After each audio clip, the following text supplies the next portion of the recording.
ఎడారిలో ఉన్న నా జీవితమును మేళ్లతో నింపితివి. ఒక కీడైన దరి చేరక నన్ను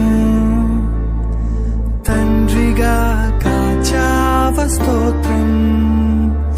ఒక కీడైన దరి చేరక నన్ను తండ్రిగా కాచావ స్తోత్రం. ఎబినేసరే